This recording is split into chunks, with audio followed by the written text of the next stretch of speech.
sur l'audiovisuel que ce titulaire soit remplacé par une autre personne sans autorisation préalable du CSA. Et il en est de même pour les moyens financiers. La manifestation doit se dérouler dans le calme, dans la dignité, sans aucun débordement. Ou alors c'est moi. Notre action, votre action, ce soir ne peut être entachée d'aucun écart, mais au contraire, remarquée par son excellente tenue. C'est sans aucun doute ce qui contribuera également à nous faire entendre en haut lieu. Je compte sur vous. Merci, merci à vous toutes et à vous tous du fond du cœur.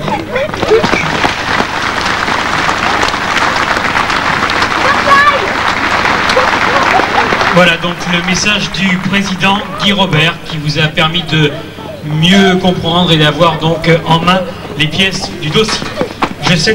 J'espère que cette manifestation dans les rues du son sera donc symbolique.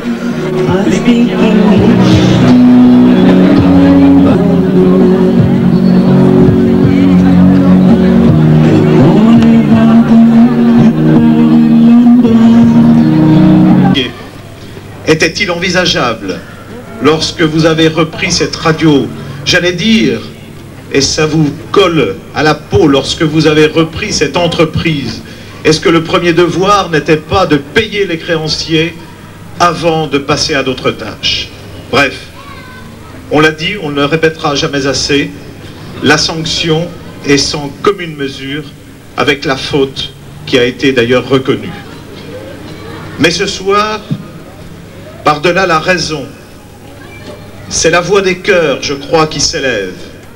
S'il n'y avait pas la voix du cœur, nous ne serions pas ce soir, plusieurs centaines, place Leclerc, en cette soirée hivernale, pour défendre notre sentiment par rapport à cette radio, pour le travail, pour celui du chômage. C'est un drame. C'est un drame familial, c'est un drame personnel.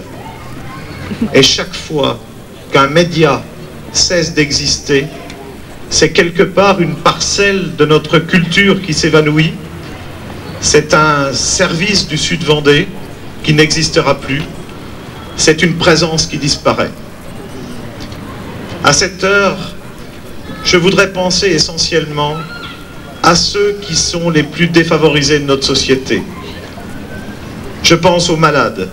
Je pense à ceux qui sont isolés. Je pense à ceux qui vivent seuls.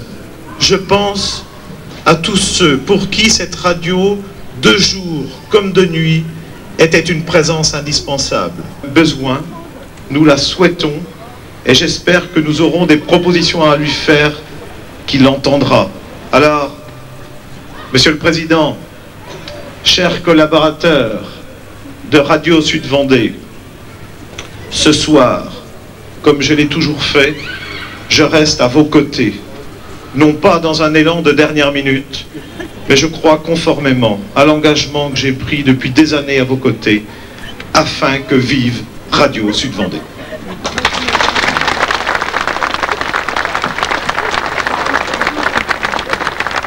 Sud-Vendée, qu'elle nous appartient et qu'aucune autorité ne peut nous la voler. Radio Sud-Vendée nous est indispensable. La mondialisation de l'économie nous oblige à vivre dans une dimension planétaire. Droit à la parole à Radio Sud-Vendée.